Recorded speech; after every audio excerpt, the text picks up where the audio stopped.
So this is just after 9 a.m. 0904. About 0904 is the time given on the banner that is running now.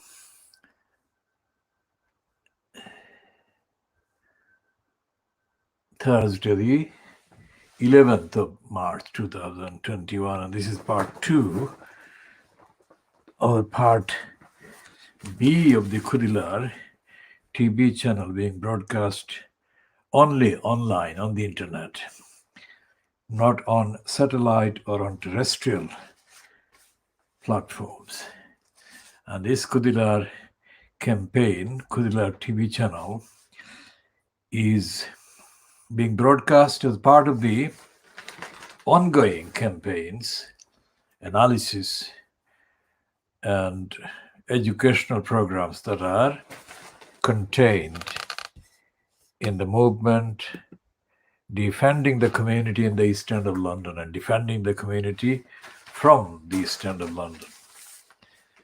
And the movement defending the community in the East End of London was founded on the 13th of June, 1963. That was 2 years plus before the formation of the London Borough of Tower Hamlets Council and the other 31 boroughs or 30 boroughs in London that make up the boroughs in what is known as Greater London.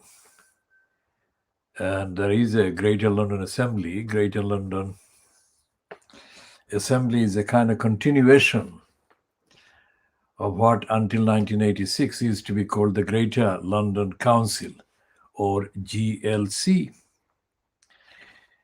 And the GLC, the Greater London Assembly, which is what the current regional assembly in the name of London is called. And all of these occur in our broadcast, in our posts, and our commentaries and diagnoses. Everything we broadcast or publish or post, except any links or any cited item, is our original work. So obviously, by definition and self-evidently, the cited items are automatically shown to be the work of other sources and platforms. But where that is not obvious, we make it clear by saying, for example, image taken from the Times newspaper, say, or the Guardian or something. But otherwise, everything we say, we broadcast, is to be treated as our original work, originally created, originally researched, edited, and broadcast. Anyone who wants to know about the background, there is no glamorous kind of pictures or kind of paintings or illustrations or anything behind me, is simply a technical factor. And also editorially, we are more interested in getting stuff done. And there is a lot of work, intellectual work, research, fact-checking, and all the rest of it that takes up most of the time. And the daily kind of sources that we actually produce are very limited in terms of the Fleet Street papers. So those who we don't necessarily mention, but are in the background of our work, include the other publications and contextually publications from and in other countries and at other times. Now today's first part A, was 13 minutes long, and it had the main discussion about or references to the London Borough of Newham Council and my appearance against the then corrupt mayor post holder, Robin Wales, from the London Borough of Newham, on a satellite channel that is now defunct. And it was broadcast on 14th of March 2018, 2 days after the same channel broadcast a similar length of an item featuring Roxana Fias and one of her code promoters. And we have referred to that before, but we shall be referring to both of those broadcasts in due course, for the simple reason that the individuals, as well as the actual behavior of the council and the conduct of the council and conduct of the persons,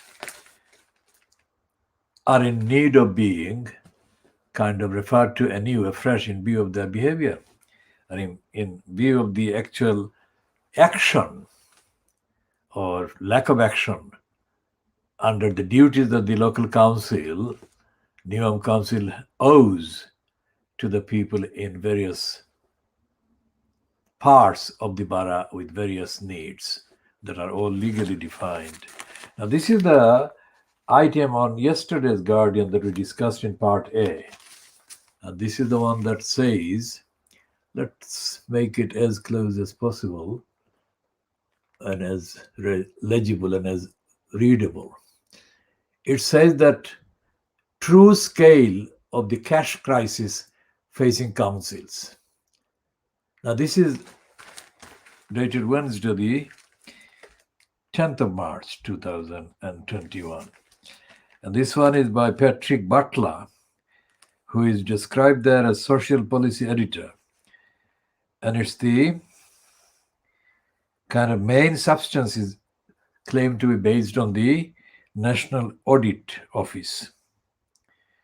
And we said that the National Audit Office is quoted as saying, or not quoted as, is stated as saying, that 94% of English councils, that is, councils based in the England part of the UK, expect to cut spending next year to meet legal duties to balance budgets amid the coronavirus pandemic. Now, there is coronavirus pandemic, there is balancing the budget, there is legal duties, and there is cuts. So there are four aspects to the whole thing. And as anyone familiar with our analysis of the Fleet Street papers and our particular analysis and identification of the Guardian, should be able to find enough references by us to the Guardian as a corrupt newspaper disguised as a so-called liberal type of newspaper, but it's actually corrupt and it has got a problem with identity.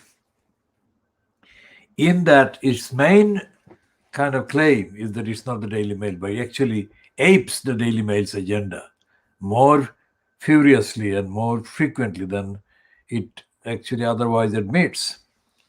And it's a right-wing kind of operation, as exposed during the campaign over 5 years of Corbyn.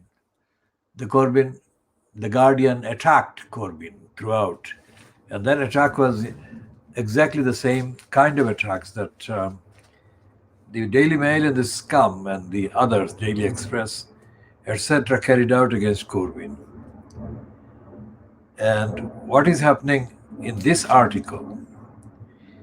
This article is completely ignorant. And this person, Patrick Butler, is an idiot. We have seen his pieces, and he's an idiot. He has got more of the kind of publications or titles that he is given bylines to or for are in denial. And this one, the true scale of the cash crisis facing councils, starts with the kind of attack on the services that the council is duty bound to deliver, and is being excused by citing the so-called National Audit Office kind of excuse that cuts are responsible for the failure of the councils or the diversion by the councils of the funds to various kind of dubious headings by denying the main services, etc. Now, let's take the case of Newham in the relevant detail. Our campaign has direct, exclusive evidence that in the last fortnight, Newham Council has been wasting employees' time and causing serious losses and damages to at least one member of the community in Newham. And that in the course of the last fortnight, let's say, Newham Council has caused literally dozens of communications to be made to various parts of the Newham Council. And Newham Council's parts have all collectively have failed to provide the answers. And now this is about something that doesn't exist, the kind of excuse that they've created for wasting so much time, council time, as well as the time of the particular person or personnel involved, is something that should not be there. It's a non-issue, non-matter. But by staying silent about their initial communication, Newham Council is adding to the distress and the anxiety that they are imposing on a person under the banner of their delivering some service. Now, obviously, for data protection reasons, in this program, we are not naming the person affected or personnel affected, but this is an illustration of the total waste done by Newham Council. So this is, if all the costs that have been incurred and all the losses that have been suffered so far in the fortnight, if they are added up and the costs are rated, if you like, at the rate of, or calculated at the rate of David Panic, let's say, David Panic charging Manchester City Football Club £20,000 per day for his advice, or he's acting in the name of the Manchester City Football Club. If it is £20,000 for an ordinary day, that is to say 7 hours or 7 to 8 hours, let's say, to stretch it up to 8 hours, then multiply 20,000 by the number of days that Newham Council has caused to be devoted to pursuing it over various questions that it owes answers to and hasn't been answering. So how many days is it? Let's say, starting from the actual, so if we start, say, so 22nd of February. So that is 6 days of February, yeah? And you add 6 days to 11 days. So it's more than a fortnight, 17 days. And it's not just confined to work weekdays. 17 days in total. And 17 days, if you say multiply 70 days by 20,000, how much is it?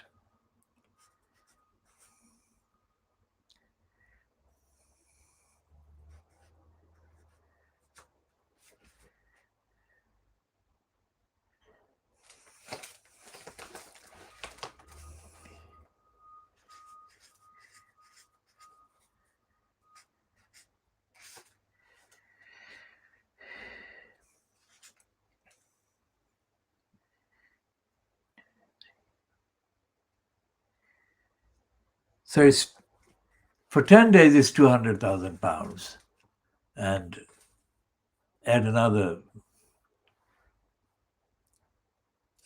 140.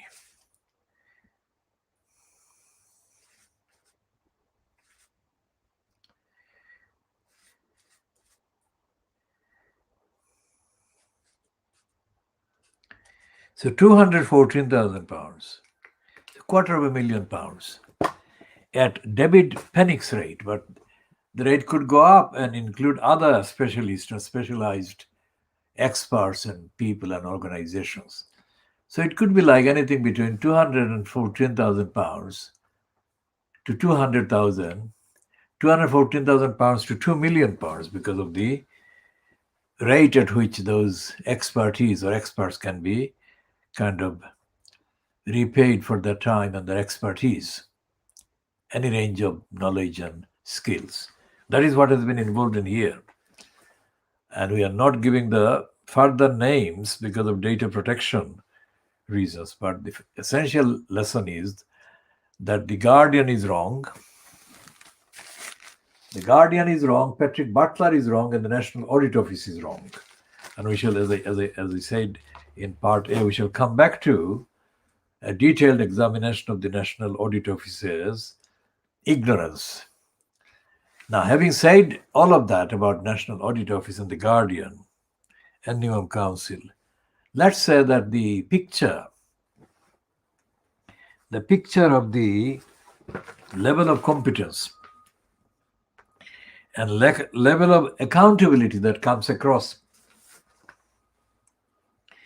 in the news today, which is the first time that they have returned to earth, and how horrible the subject is and the events are. This is the kind of reality check in terms of the entire Fleet Street having taken a flight away from reality to serve the cause of the racist royal family and Buckingham Palace for the entirety of the last 10 days, let's say. And they've come back with this news of this 33-year-old woman who is now reported to have been definitely found to have been murdered. And the criminal who has been arrested on suspicion of murdering her and committing other crimes, amazingly, wait for it, is a member of the diplomatic corps of the Metropolitan Police, who has also been assigned to do guard duties around nuclear weapons sites or site. You cannot make it more dangerous and more uncertain and more chilling. And according to one woman who has tweeted today, who says that she lives 5 minutes from the scene in Clapham, where this tragic woman was kidnapped or accosted first. The Sarah Everard, she went missing last week while walking home in South London, that is Clapham Common, which is in Wandsworth. And the police and the Times is making a pointed headline.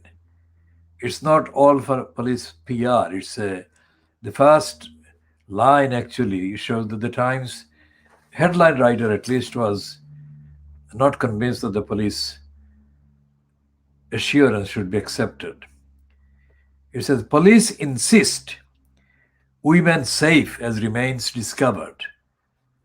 It says that the women generally are safe because they're not exposed to risk and danger of being accosted or kidnapped or murdered, despite the fact that remains that are suspected to be very much those of Sarah Everard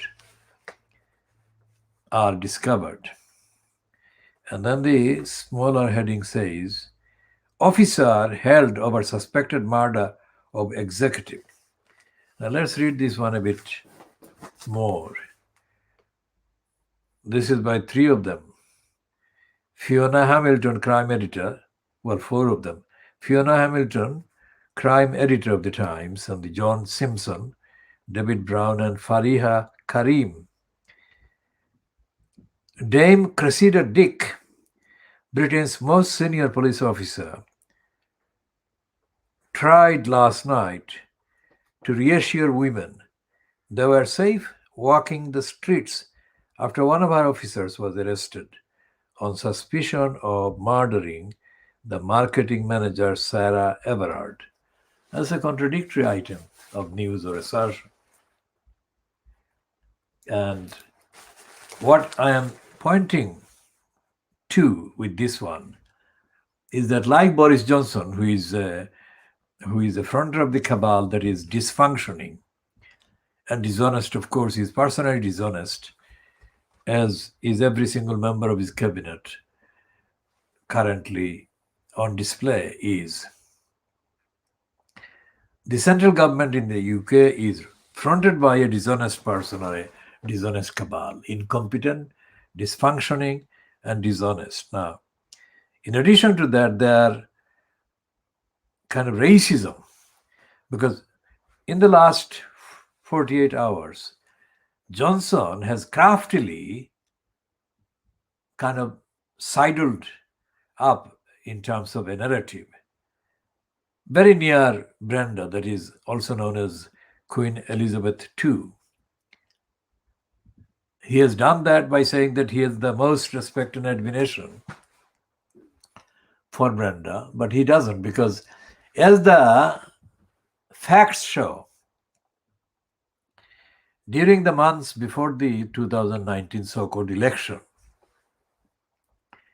Johnson and Jacob Rees-Mogg lied to Brenda as the constitutional monarch while she was staying in her castle in Scotland. And they lied according to all the accounts. And therefore they misled her. And so therefore that showed that he doesn't have any respect for Brenda. So that's a lie. So those newspapers in Fleet Street who have been retailing that kind of statement of loyalty and admiration by Boris Johnson for the monarch are lying for him. Now that is one thing. And the other thing is that Boris Johnson also craftily issued a statement praising the Fleet Street papers. That was not an accident. That was not some kind of result of recklessness and sudden kind of scattergun focusing on things that might kind of stick.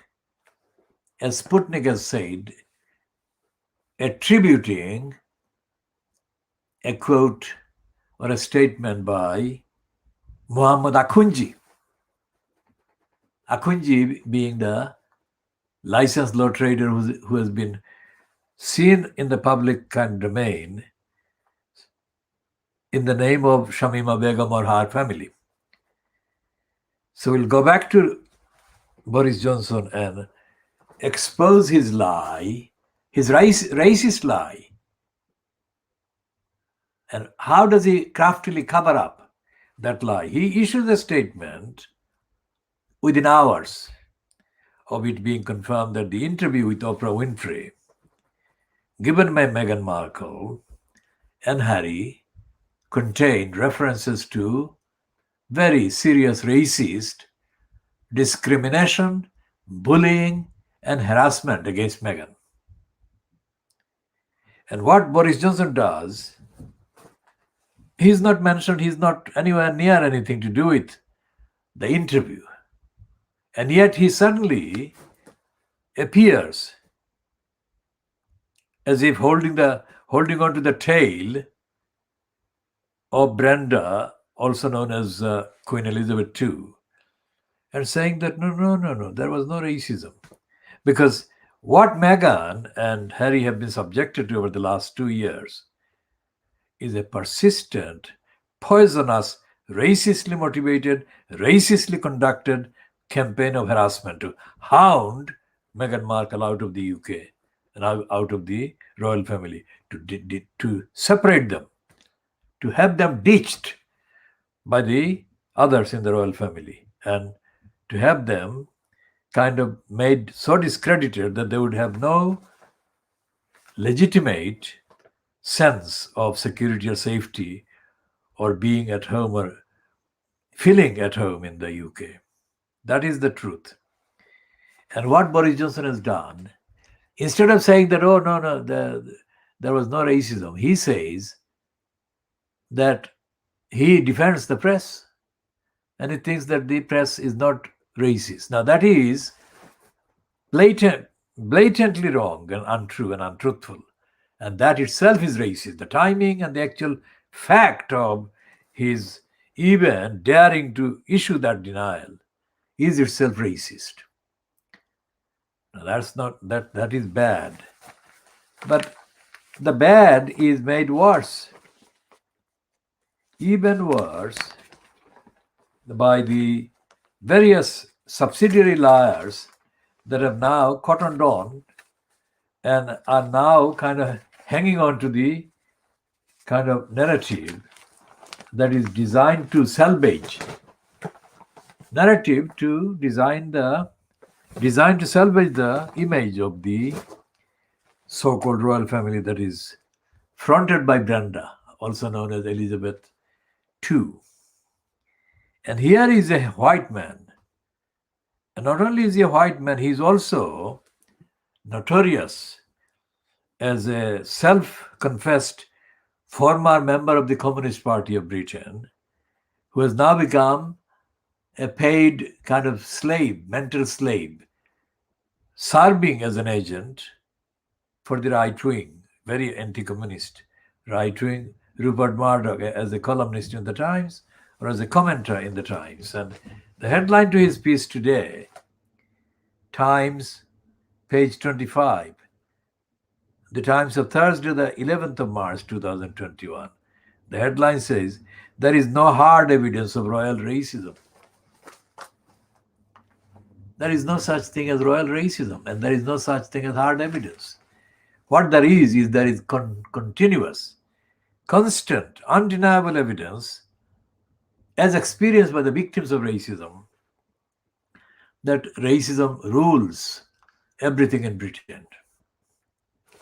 And nobody would say that there is a particular brand of racism that can be called royal racism. It's not.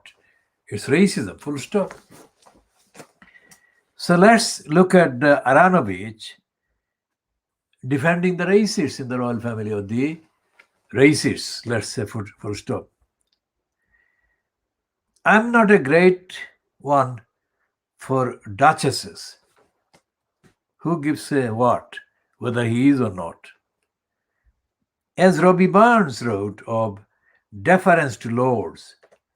Now, Robbie Burns was not a black person.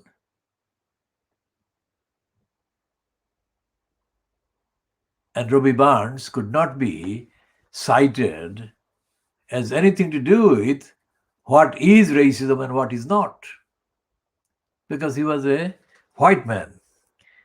As Robbie Burns wrote of deference to lords, his riband, star, and all that, the man of independent mind, he looks and laughs at all of that.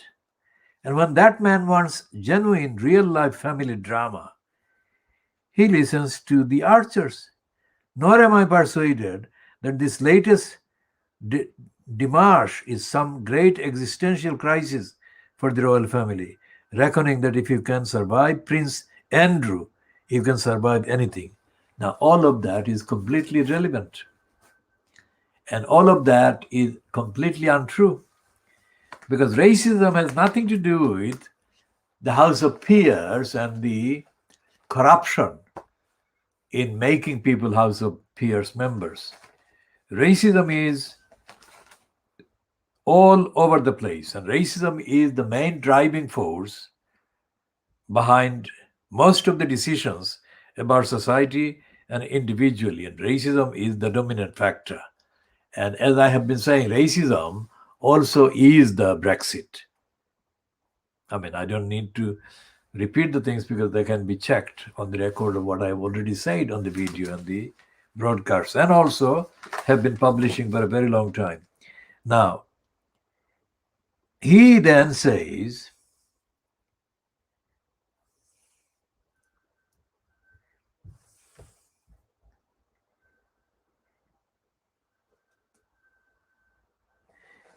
talks about his family, grandfather.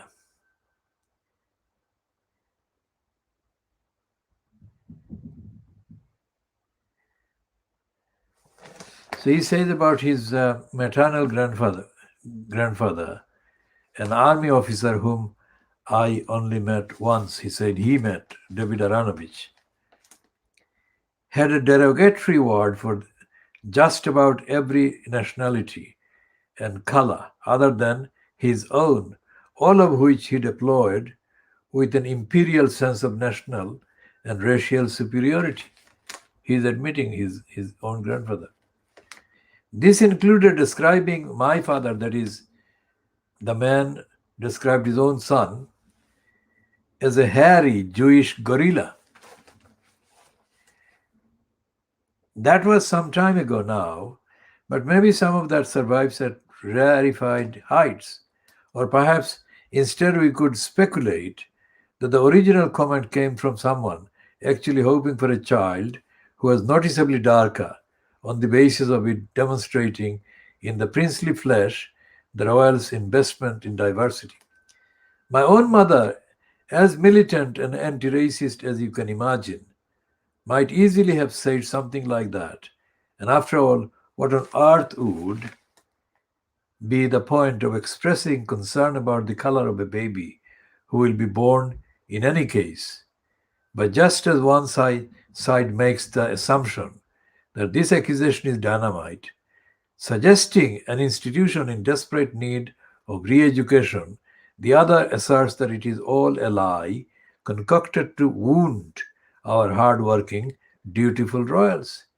It needs re-stressing. The only fact here is that we don't know. Yet so many people act and write as if they do. And if that is the point, I want to link the royal race imbroglio to another scandal, this time on the other side of the Atlantic. Early in the pandemic, I started to listen to podcasts and read articles by the veteran New York Times science reporter Donald McNeil, one of those craggy old journalists who quite enjoys their own cragginess. McNeil turned out to be a brilliant guide to the uncertainties of the corona world. With excellent contacts and superb judgment, he called it right. From his early pessimism about viral spread to his early optimism about vaccine development, he seemed nailed on for a Pulitzer. Then last month, out of the blue, came the story that he had, in effect, been fired. The full story, including his own lengthy version, has now been published, and it begins in 2019 when he was one of the journalists accompanying paying teenagers on a New York Times jaunt to Peru. Some of them had complained about him. That complaint had leaked to a rival news outfit who wrote up the story, and the sky fell on McNeil's grizzled head. McNeil himself has detailed the complaints, all of which seem to allege some form of racial insensitivity, and which range from the use of the N word to dissing the medicinal capabilities of a Peruvian shaman.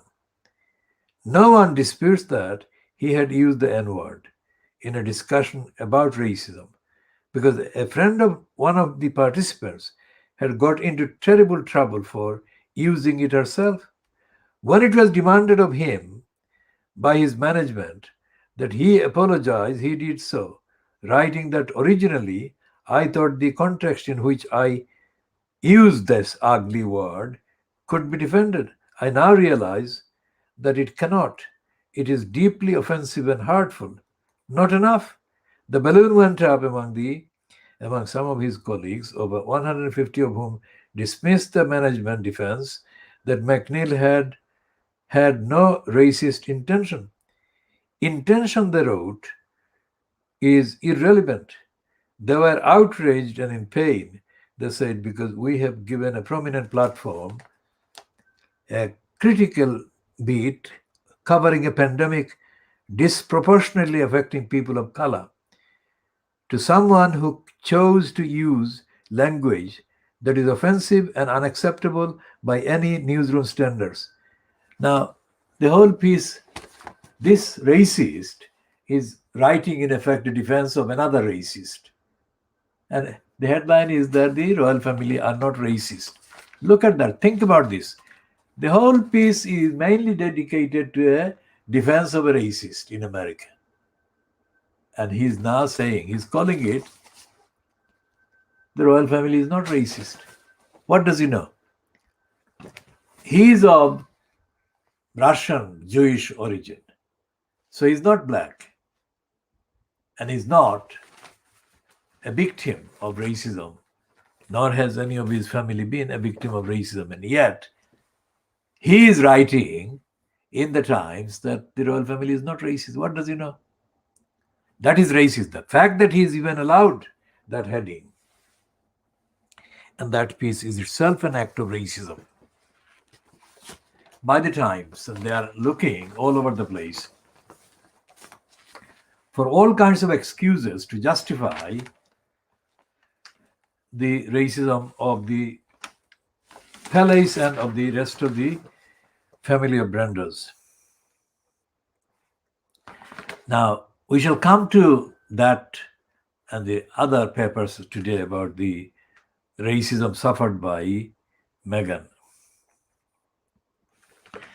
But David Aaronovitch is completely in the dark ages, trying to look for any kind of excuse, looking as dark and as deep as he can get to deny the racism of the Buckingham Palace that Harry and Meghan have been subjected to. Meghan because of herself being black and half white, and Harry because of marrying her.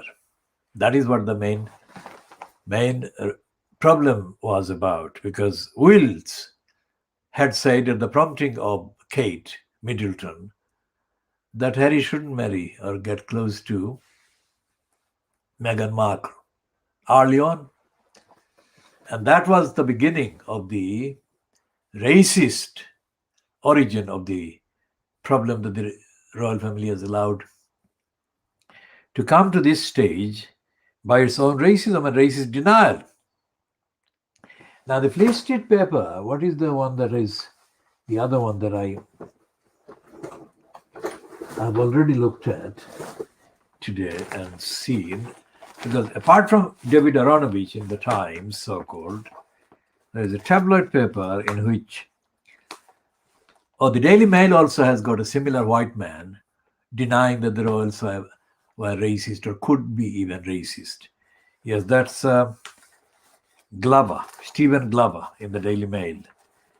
And so therefore, these are names on the kind of newspaper staff or listed columnists and writers. So therefore, they are quite, in terms of the papers themselves, so the titles themselves are comparatively known and therefore high profile. Now, on the top end of the Daily Mail today, the main bottom is given to the victim of this murder, this tragic Sarah Everard. But the top 2/5 of the paper on the front page, the Daily Mail, is given to two lines, two kind of sentences. The first one is the Queen peace talks with Harry. And the second one is Piers Morgan quit after Meghan complained. Now, that is what it looks like. That is what it looks like about the Queen peace talks. All right.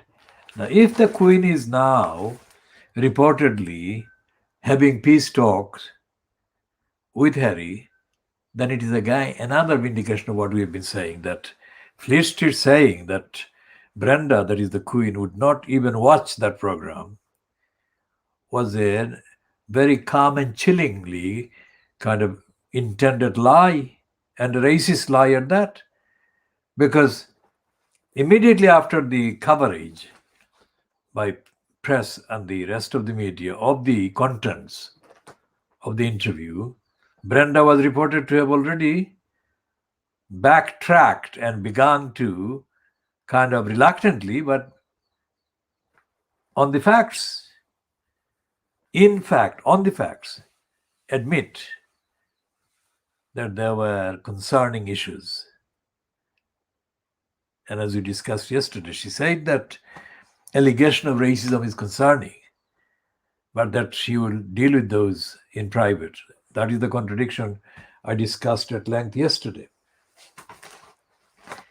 But today, the Queen Peace Talks with Harry is even another, in terms of propaganda in public, another hallmark, milestone towards the truth and against the racist Fleet Street and the racist royal family.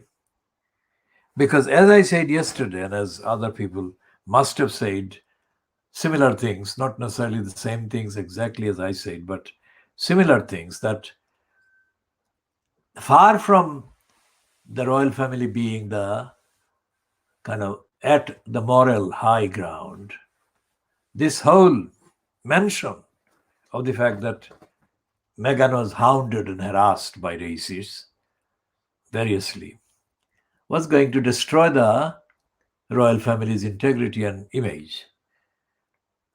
And I have said, and if I haven't said exactly these words, let me say these words. I have meant to say this, that whatever they actually did to cover up the truth about the murder of Diana, and even the confession by Brenda that she had had a horrible year, annus horribilis, she described 1997 to be.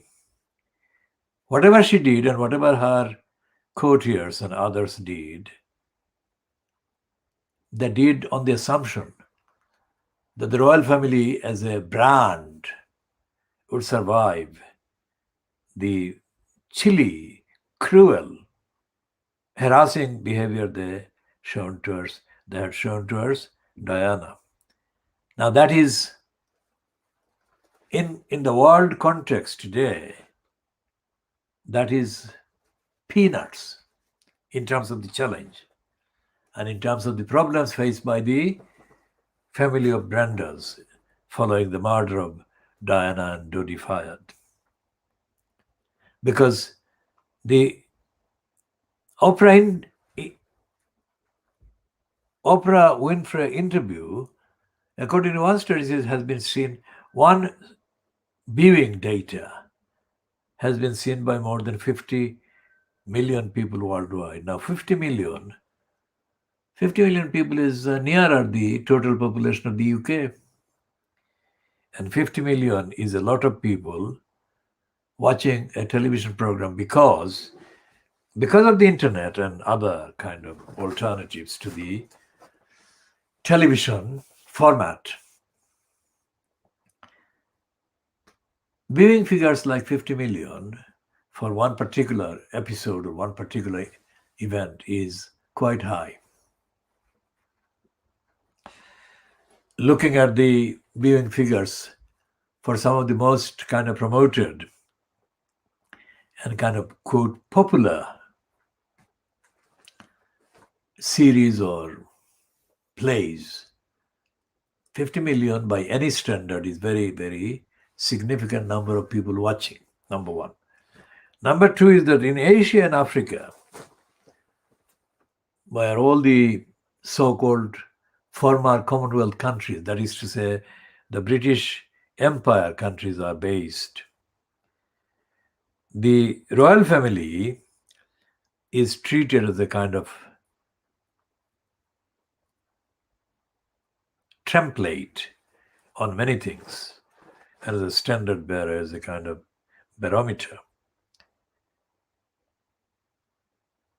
But the significant thing is that if those majority of the people who do view or have had such view about the royal family so far, they would be the most horrified by this claim that royal family has been racistly hounding this black woman.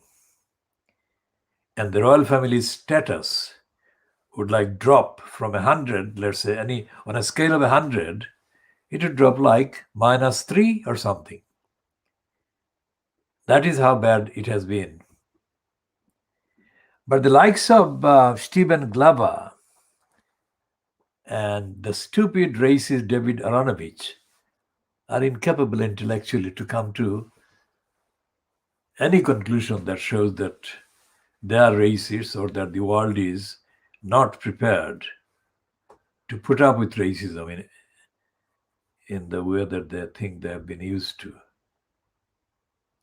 So that is going to be the second factor. The other factor is that in the USA, despite the fact that the police are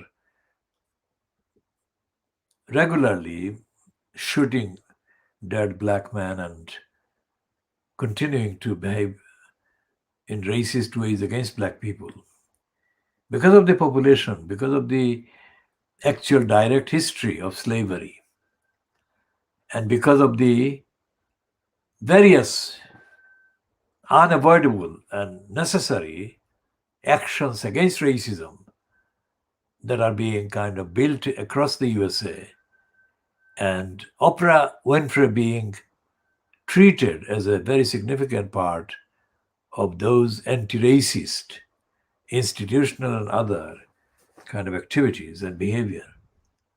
The fact that she has given publicity to this claim on her program, on her show, which is the most, in terms of marketing, in terms of rating, the most highly rated program or outlet or show in the USA, that is nothing compared to murmurs that Muhammad Al-Fayed uttered by accusing the royal family of murdering Diana and his son Dodi Fayed. So the response today, as shown in even the Daily Mail, which has been found guilty of anti-Meghan racist kind of intrusions and abuses, and has been ordered to publish its apology, the Mail group, that is Mail on Sunday, shows that despite the fact that they are in denial, like Stephen Glover and in the Times, the David Aronovich piece show, they are on retreat and they are absolutely not going to recover from this one. They have to stop being so racist. That's the point I make. This may not be the same thing as racism being ended, let me hasten to say. And the Daily Mail apart, this Daily Mirror is the only one that is running kind of a front page without referring to the interview of the royal family of racism. And they're, of course, correctly focusing on something overdue, that is the dishonesty and corruption and abuse of the COVID-19 funds, that is millions, billions of pounds of COVID-19 funds are being siphoned off to cons and conservative donors and others. And the Daily Mirror is saying that 37 billion test and trace system, that doesn't work. I mean, it doesn't need explaining. That is the test and trace, and it's a project that Boris Johnson handed to his friend and Cameron's friend, and a conservative kind of proven failure, Dito Harding, wife of a conservative MP and former minister. Former minister that I had kind of tried to extract answers to questions from when he was local government minister And I was presenting a program, the Khoodeelaar campaign program I presented in 2016 for about 5 weeks on a satellite channel that is now defunct.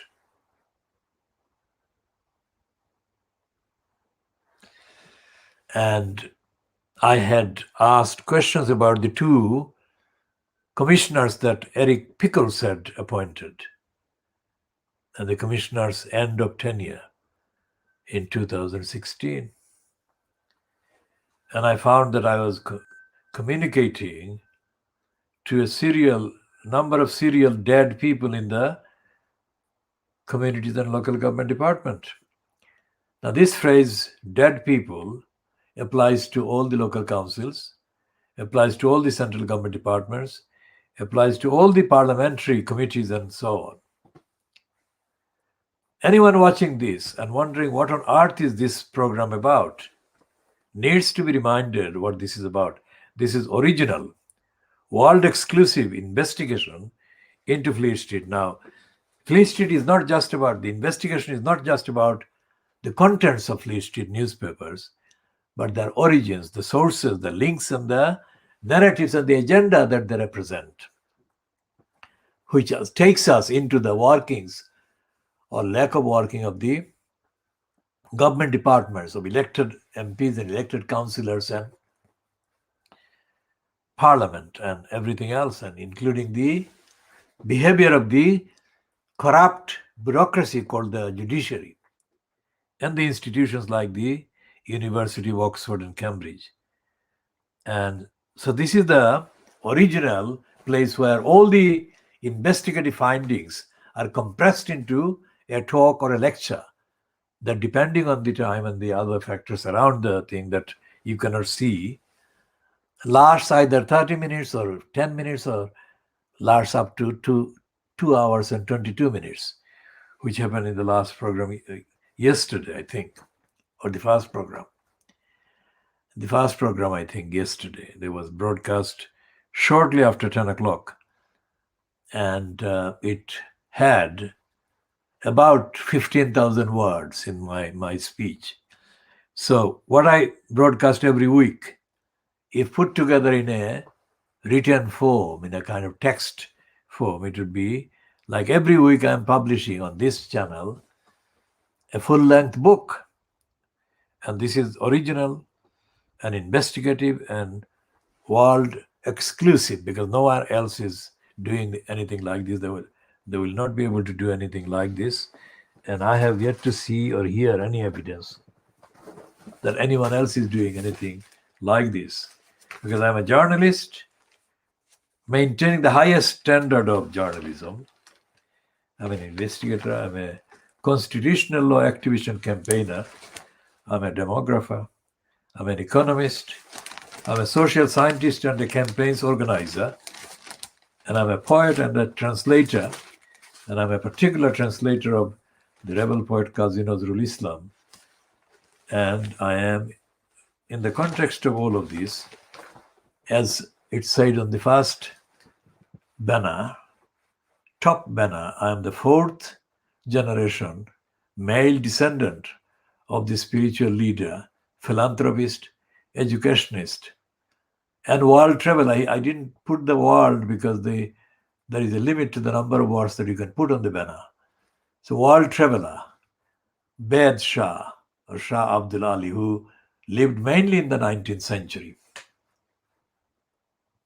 He was born sometime in the 1800 something. And whatever the number of years he lived for, I haven't got the actual details in front of me. What I'm saying there is based on the very short kind of summary that I can make available. I shall be publishing, of course, an up-to-date account, or the account, on the Bed Shah and why I do what I do and what I've been doing. Because my grandmother, who told me first about Bed Shah, said that I was very much like him. I did things and my mood and outlook was very much like him. And I didn't see him, so I didn't kind of personally witness anything that he did. But my feelings and my outlook are like him. And what I've been doing is very much like him, because he refused. He refused offers of material wealth and land that would make him many times more kind of wealthy than any of those four American ones. Over the years, many years, he was offered literally thousands and thousands of acres of land, and he said no. So I have been doing the same thing, not in terms of refusing offers of land, but I've been refusing offers that are equivalent in terms of principle. And the reason why I fight for justice is because that is literally in the blood, in the DNA. And when the Guardian ran a kind of stupid, typically stupid Guardian piece, calling me the Messiah, I mean, the film that has been released now in the USA about the Black Panthers, that film actually refers to, or kind of in context refers to, the FBI's notorious Edgar Hoover, who was demonizing or being scared of the Black Messiah. Now, I haven't been called the Black Messiah, but I've been called the angry Messiah of E1, which is the nearest that I could be kind of called. And in the introduction, the Guardian describes me as being like the hero or a hero of R.K. Narayan, the South Indian writer and noted kind of celebrated writer. And then the Guardian piece degenerates, as it must do, because they cannot put up with somebody whose image is like that at the beginning, because that would actually show them off, show them up, not off. And there is an unfinished business about the Guardian lying and running that stupid piece, because if I was a Messiah, which I never claimed to be a Messiah, but that is what the Guardian chose to say, of E1. And they were talking about me not working against injustice and campaigning.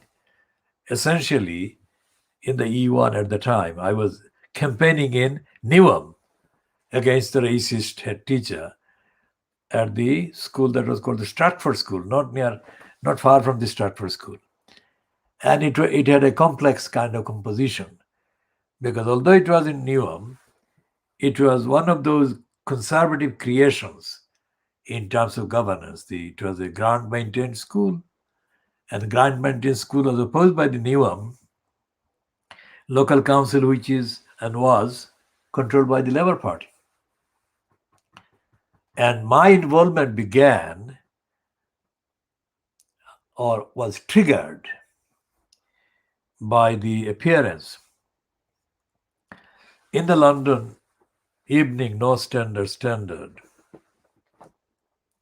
of a piece by Shekhar Bhatia, or one of the Bhatias, who was employed either as a freelancer or as a kind of staff writer, who completely messed up the actual context and the narrative and distorted the facts about the Stratford School, because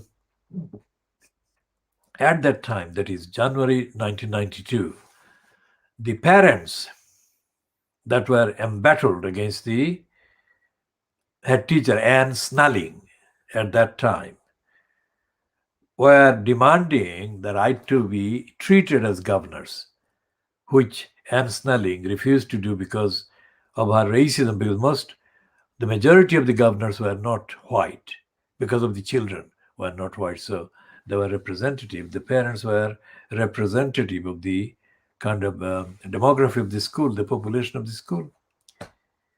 So Shekhar Bhatia spoke to the chair of the governors at that time, a man, I think, from northwest Pakistan, called Ghulam Rasul Shaida. Now, Ghulam Rasul Shaida claimed to me that he had a master's degree from a university in Pakistan before he came to the UK. If that is the case, then that might be the case. But the way he treated the English language and the way he approached many expressions suggested that he needed kind of a long and proper kind of introduction to using the language, English language, ordinarily. So that might have been one reason why Shekhar Bhatia, or whatever Bhatia that was able to exploit his Ghulam Rasul Shahida's kind of command of the English language, or limited command of the English language, or Ghulam Rasul Shahida's inability to understand some of the colloquial kind of expressions which Shekhar Bhatia might have used, I don't know. But looking at the text of what Shekhar Bhatia published about Ghulam Rasul Shahida, immediately alarm bells rang. And I thought that here was a group of parents, school governors, Asian ones mainly, Muslim of course mainly, that are being discredited even before they have started. Say, they were being discredited because Shekhar Bhatia had written, whether it is factually true or not, he had written that Mr. Shahida was similar to the Bradford Muslims who had burned Satan Rushdie's book in Bradford, and that Mr. Shahida was inspired by hatred of Salman Rushdie, or he hated Salman Rushdie. The dispute at the Stratford School was nothing, absolutely nothing to do with either for or against Satan Rushdie or against Muslim kind of community. It was a mixed faith kind of background, but Mr. Shahida was a Muslim and he was obviously against what Satan Rushdie had said or done. But he wasn't involved in any campaign for or against Satan Rushdie in his capacity as the school governor or chair of the school governors at the Stratford School, ground maintained school. So I thought that there was a clear agenda to derail that campaign by the parent governors by blaming them wrongly or linking them wrongly with any campaign, anything to do with Satan Rushdie. Remember, the Satan Rushdie campaign against Satan Rushdie took place in late 1980s. So it was only a few years before the Stratford School campaign that I created by joining. And I'll tell you in a minute, in brief, how I created the campaign. So I contacted the Standard or whatever, and I actually issued a statement.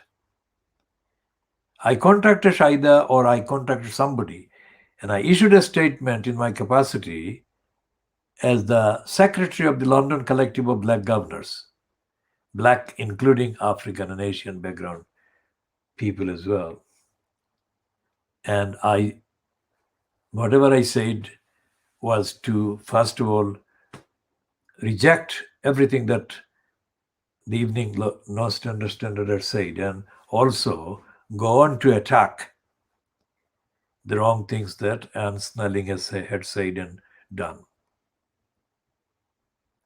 So then that was the moment when this campaign took root and it started to be reported in the mainstream, like by the newsroom southeast of the BBC on BBC One and ITV's London News Bulletin.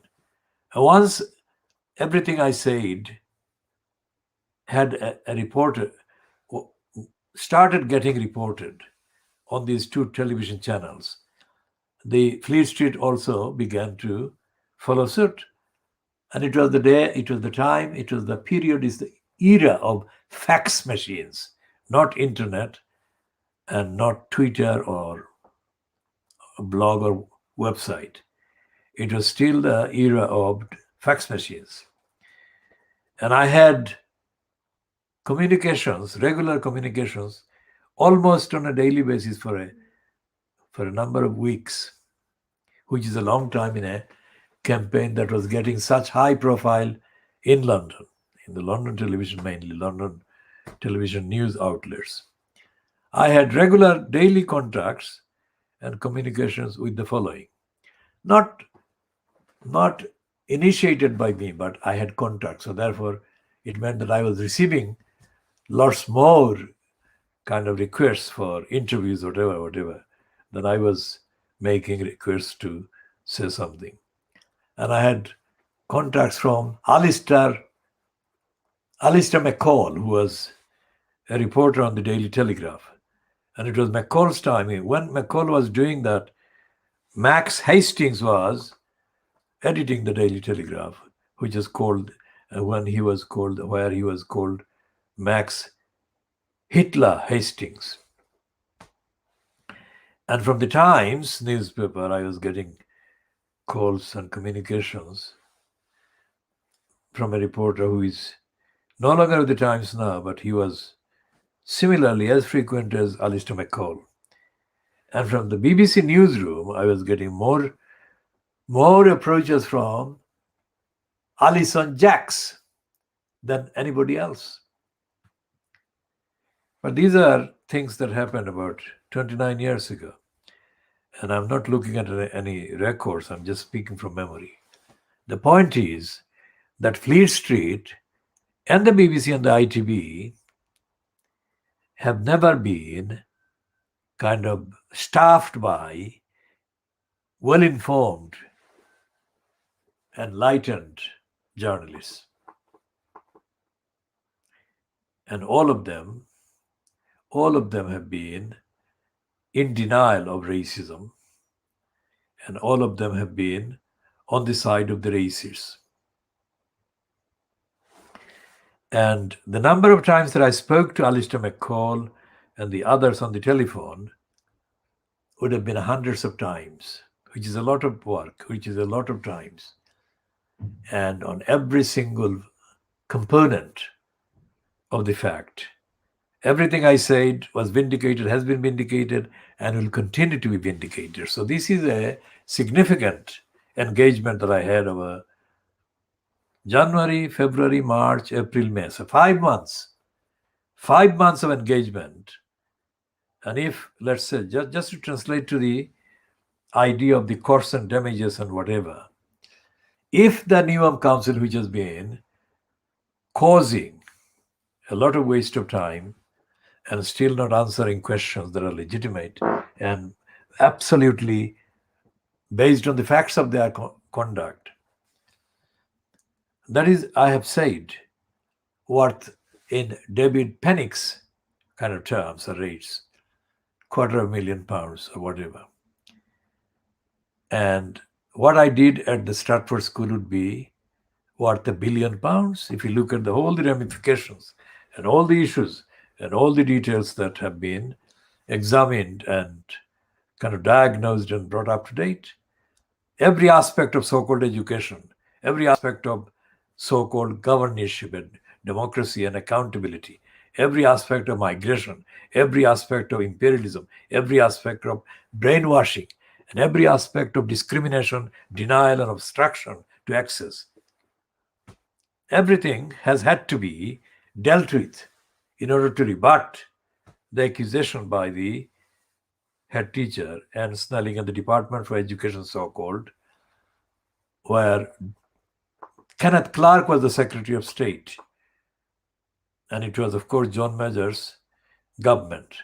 And Kenneth Clarke issued stupidity after stupidity and idiocy after racist idiocy, none of which stuck. And everything I said, both to the television people as well as to Fleet Street, has been vindicated. And this is 29 years ago. And I shall come to the behavior of the midget Ian Pissoff. And it is then at that time that I called him Ian Pissoff, because he published a series of lies in a number of private eye issues about the school. Everything they published about what I was doing was lies. And I shall continue to challenge those lies and update on those lies. And what Meghan Markle has been subjected to, 100% accurate. What she has been saying, 100% accurate.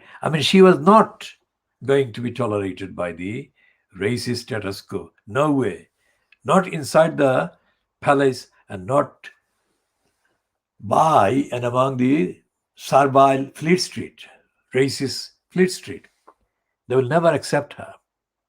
And it's not a matter of convincing somebody about the correctness of your side or your argument. It's a war. It's a racist war that racists have waged for hundreds of years. And that is going on for hundreds of years. So when the Daily Express publishes a headline giving credit to the BBC, I remember the BBC has been at the receiving end of attacks by the Daily Express for decades. Attacks by the Daily Mail, attacks by the Sun, Scum. And yet these papers have given credit to the BBC because Nick Campbell, who is a racist, was told off by an African origin woman who said that Shamima Begum got a negative ruling against her by the Supreme Court because, as this woman said, she was brown. Of course, she was Muslim and she was an Asian and she was treated with hostility by the Supreme Court. That is the fact. Daily Express doesn't know what is right and what is wrong. The BBC people don't know. Nick Campbell doesn't know what is right or wrong. He doesn't know what goes on in the judicial bureaucracy. Nor do the people who write the piece in Wales or in the Sputnik or in the Oxford Mail or whatever, posing as some kind of neutral, informed observers of what the Supreme Court did. They don't know the law, and they never would know the law. Not to the extent that I do, and I have. And I know that the Supreme Court, that was a spectacle. That was a stupid, embarrassing exhibition of stupidity, racist stupidity and idiocy by this president, so-called the Reid. Because the 48-page ruling is full of, absolutely stuffed full of contradictions, even by their kind of standard. And that is the essence of the racist English jurisprudence. That is to say, all the reasonings that, you see the piles and piles of hardback books behind the so-called lawyers in their offices. These are full of absolute trash. Because the legal bureaucracies have been for the rich and for the powerful.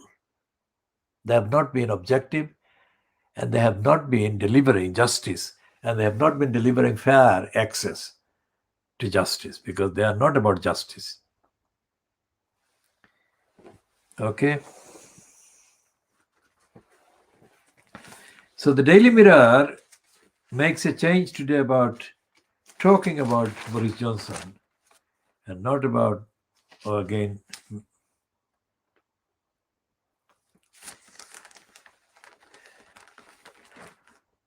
Meghan Markle now.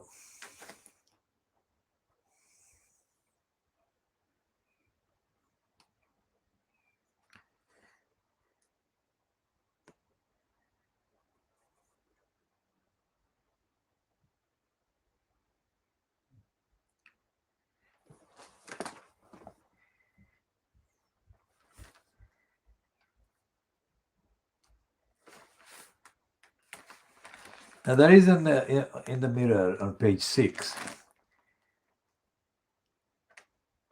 a piece about this medical person. What is he called? The morons don't give his name at the beginning. That's breaking the rule of the basic reporting protocol that supposedly are taught in the journalism training school, so-called. Now, they've got how many? I mean, I'm diagnosing, so I'm giving the exact number of paragraphs.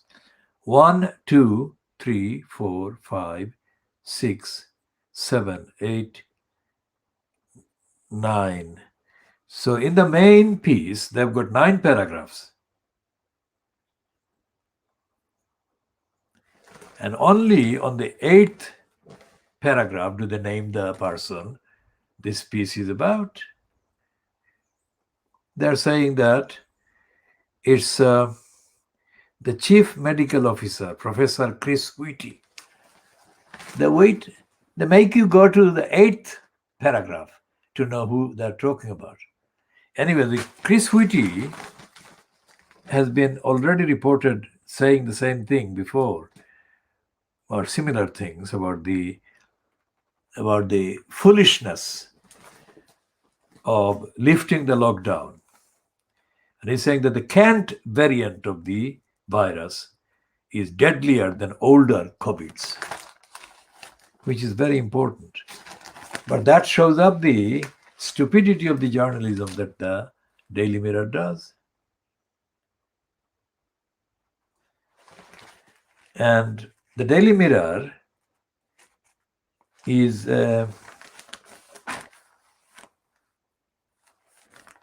we shall come to the Daily Mirror in a minute, but let's see what they're saying about this tragic person, Sarah Everard, who has been murdered. What can you say after a Metropolitan policeman is arrested for murdering her?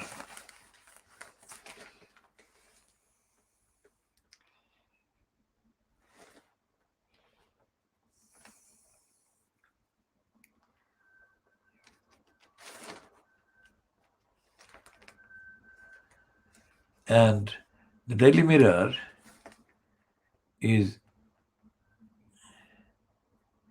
claiming that Ghislaine Maxwell's brother knows where the snap was taken and where was it taken.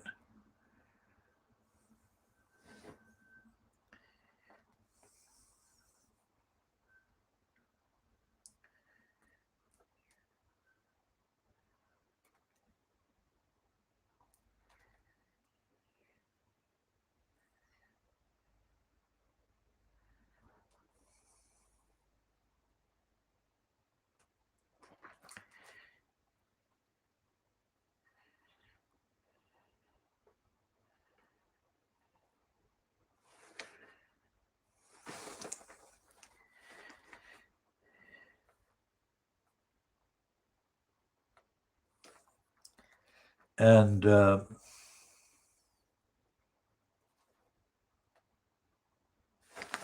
Daily Mirror is justifying backing Piers Morgan against Meghan Markle.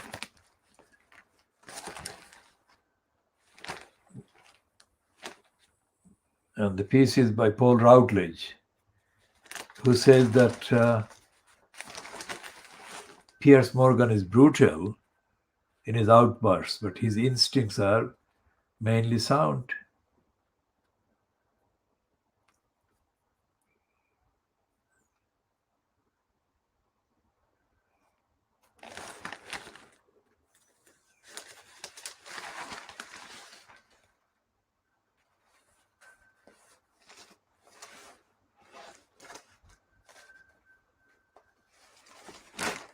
And the ITV has got other problems, other accusations against it. And this woman, black woman, the African woman in the Mirror, says to Piers Morgan that it was wrong to attack Meghan so harshly, Piers. Now,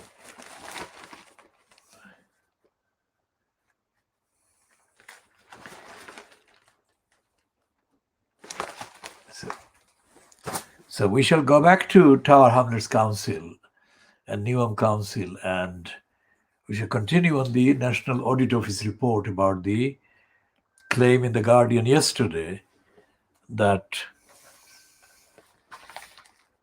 true scale of the cash crisis facing councils. Now that assumes that if the cash crisis wasn't there, the councils would be delivering their duties. That is total lies. That is untrue and untruthful. Let's recap on the things that councils do wrong, even when they have the money. Number one, the Home Office or the UK central government gave Tower Hamlets Council £2 million. Whatever the period, that is not relevant. And it will become clear in the next sentence. And Tower Hamlets Council's in-house employees in the then youth service, within quotation marks, stole £2 million and gave it to their friends or mates, or shared it among themselves outside of the council job. So that is a direct contradiction to the narrative that the Guardian item is based on or is promoting. The cash. Only because they have cash doesn't mean that councils use the cash for the right purpose or the right duty. And not only did they steal that £2 million, they stole other money. And they stole the other money by creating fake companies and fake identities for fake companies or fame projects, let's say, in Tower Hamlets. Notice that.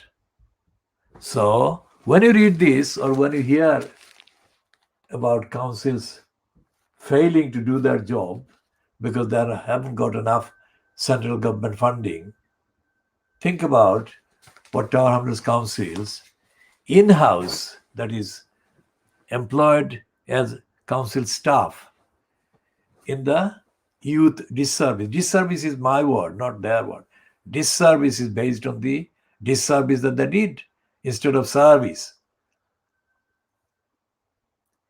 Then Tower Hamlets Council had the other budgets over the period 2010, October 2010, when Lutfur Rahman was foisted as the first incumbent, that is, the first occupant in the post of the corrupting post of elected mayor in October 2010.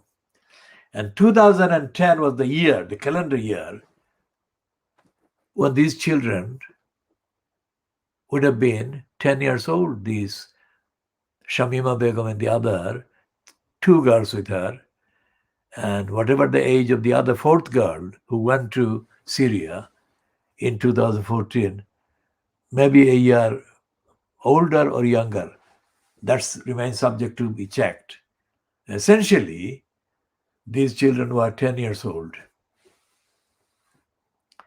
And during the 6 calendar years that followed the October 2010, beginning of the corrupt mayor regime, sometime during those 6 calendar years, did these 3 girls undergo whatever process, whatever contracts, whatever kind of diversion or targeting or radicalization, as they are referred to. Whatever went on did go on during some of that time, let's say part of that time, from October 2010 until February 2015. And at no time during those 6 calendar years, when Lutfur Rahman was in post as the so-called elected mayor in that corrupting post, Did Tower Hamlets Council, or indeed Newham Council, or Hackney Council next door, or Lewisham Council, these are the four councils that are lumbered with elected mayor post. In those 6 calendar years, none of those councils went on the record as saying that they could not protect the children because of lack of money, or they could not safeguard children exposed to serious threats of harm. None of them. So let them deny, let any of them deny that. So that's the challenge. That is, let's say, should be treated as the disclaimer, as the current, as the policy of our program. If we say anything that is factually not true or accurate, then we are welcoming anyone who should give us the facts. If what we are saying is not factually 100% accurate. If we are saying 100% accurate things, then we move on to demanding the Tower Hamlets Council publish the evidence of what they did to safeguard children in those 6 years. That is one part. That is one side. The other side is that what has the Tower Hamlets Council still being obliged to deliver safeguarding duties to safeguard children? What has the Tower Hamlets Council been doing since February 2015, when these children were first reported on mainstream media as having crossed into Syria? What has the Tower Hamlets Council been doing? Let them publish. And as far as the Home Office is concerned, do they recognize the Tower Hamlets Council was in any way answerable for its safeguarding duties towards the children? Does the Ministry of Housing, that is local government department or local council department, have any understanding that Tower Hamlets Council failed? If Tower Hamlets Council did fail, then what has the local government department been doing to hold Tower Hamlets Council to account? What has the local government, Ministry of Housing or whatever, has been doing since October 2010 until the 26th of February, when the Supreme Court published its stupid, corrupt judgment against Shamima Begum's rights as a child, as a British-born child. So any viewer who is aware of complex issues being aired and discussed must recognize that this program is bringing very serious, substantial issues of legal duties being failed and breached and denied, and other duties, and about racism, factual, robust, rigorous, factual, evidence-based information and questions. And so we continue to move on about Tower Hamlets Council being a council in denial generally. Say these 3 or 4 boys, Bangladeshi boys or Bangladeshi origin boys born in, let's say, UK and living somewhere in Shadwell, and standing on the Cable Street, on the side of the Cable Street, at a spot not far from the bus stop, the westbound bus stop on the D3 route that stops just before the primary school, the Bluegate Primary School or Bluegate Fields Primary School. Those 3 or 4 boys standing there, and they were teenage boys, Bangladeshi boys, standing there and throwing eggs at Bangladeshi persons walking past. Think about that.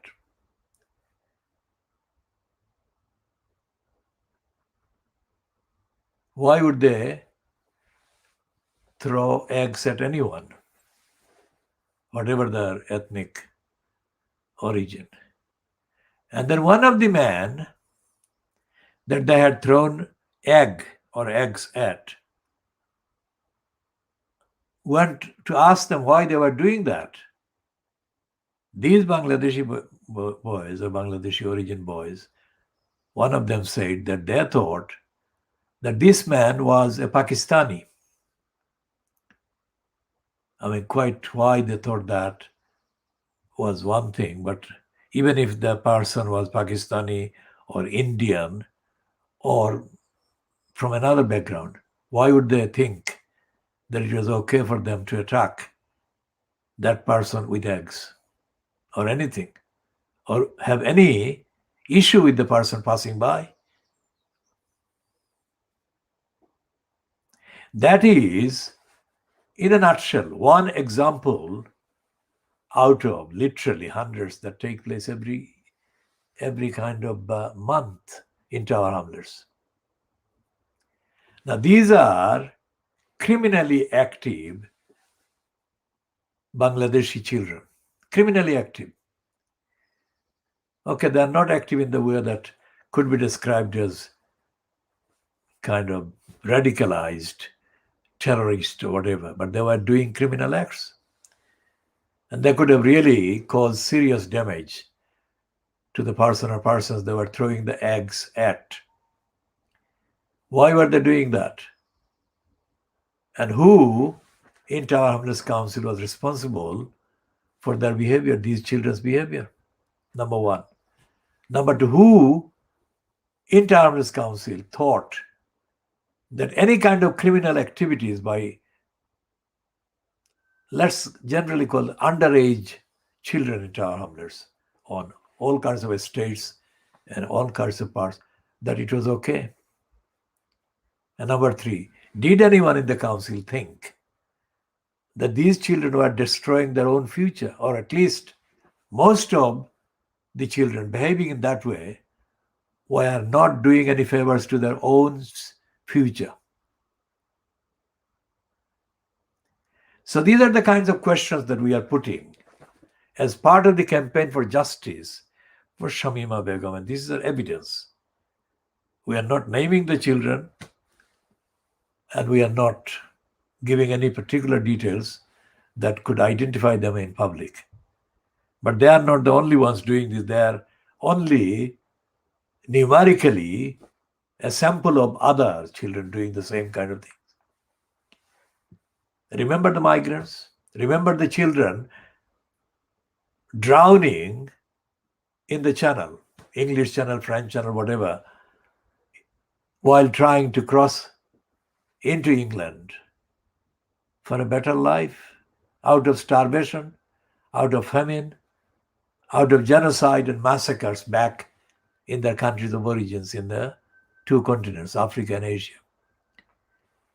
Compare those children drowning in the channel with these children in Shadwell, Bangladeshi-born children, throwing what they thought was eggs, but that this could hit people with devastating consequences, injuries.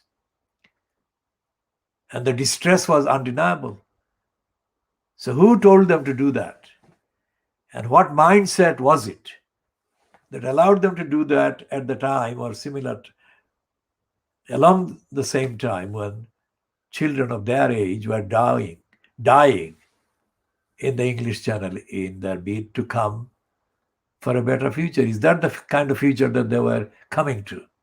Would they be allowed to behave in that way? And why was none of these three or four children even aware of any responsibility? They might be underage, but they were not.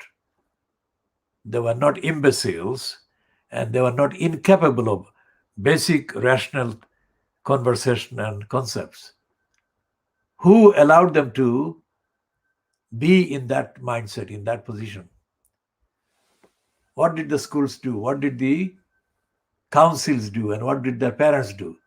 And what did the so-called community leaders do? And what were they ever bothered about this? And did they know what Bangladeshi children were doing to other Bangladeshi people, including Bangladeshi adults? And this, again, as I said, this particular incident was taking place in the Cable Street in Shadwell. But similar, not necessarily the exact details, but similar criminal behavior by Bangladeshi teenagers against Bangladeshi adults were taking place right across the border. And they are now.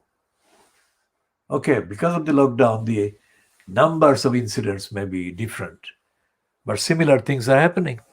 Things that are criminal, things that are violent, and things that are harmful.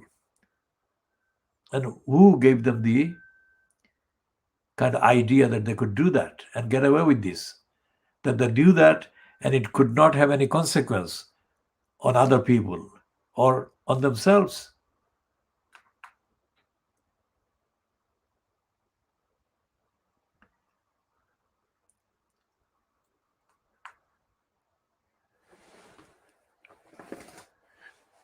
Now, if that is the atmosphere of Tower Hamlets Council, then it is evidentially safe to observe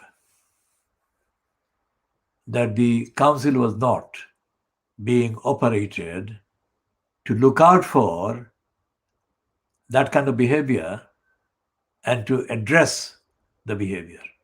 It follows logically that anything that went on, not in the public sense of these Bangladeshi teenagers throwing eggs at passers-by who are Bangladeshi as well, but passers-by that were being attacked also on the assumption that they might be of Indian or Pakistani origin. I mean, why would that make any difference? Why would a Pakistani or an Indian be considered as warranting attacks by Bangladeshis? Where did that come from? And what has happened is that in the few elections, let's say the first election to Tower Hamlets Council of the largest number of Bangladeshi candidates of the Labour Party was in 1990.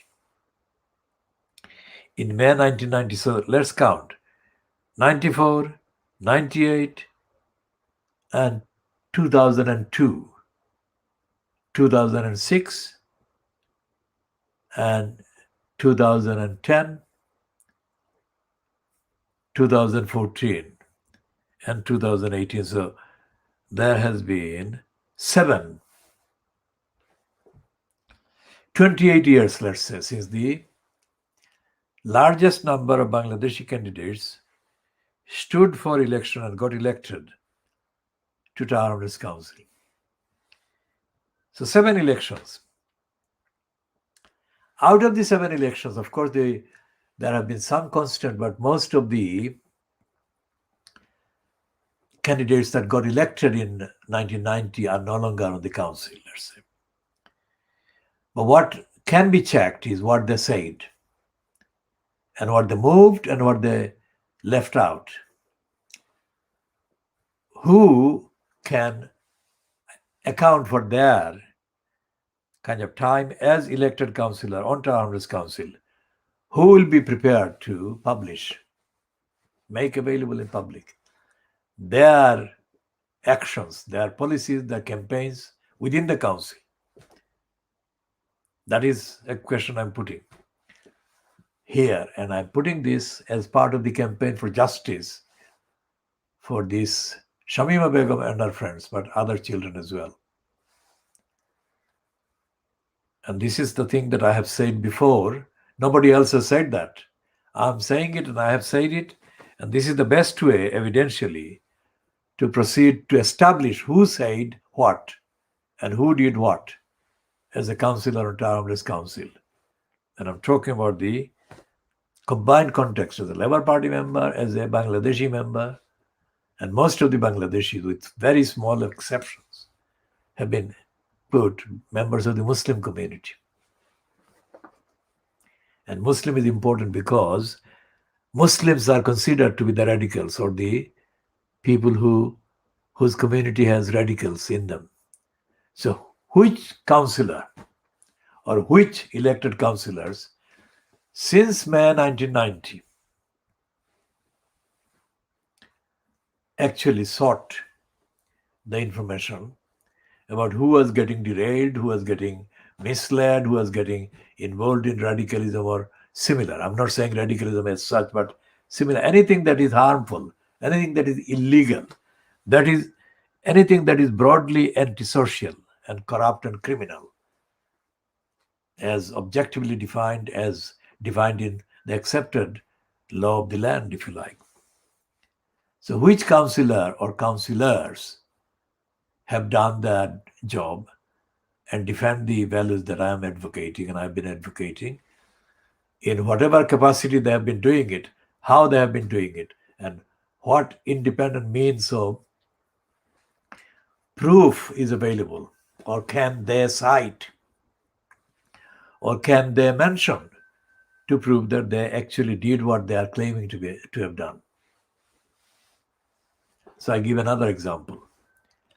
When I organized the campaign, let's say between 1993 and 95, I have been doing multiple campaigns at once and at the same time. When I organized the campaign at the school in E14 Manchester Road,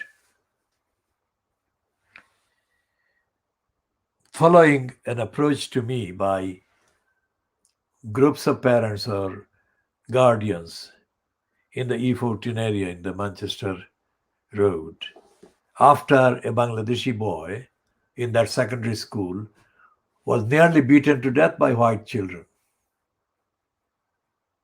Nearly beaten to death. So I was kind of contacted as an emergency.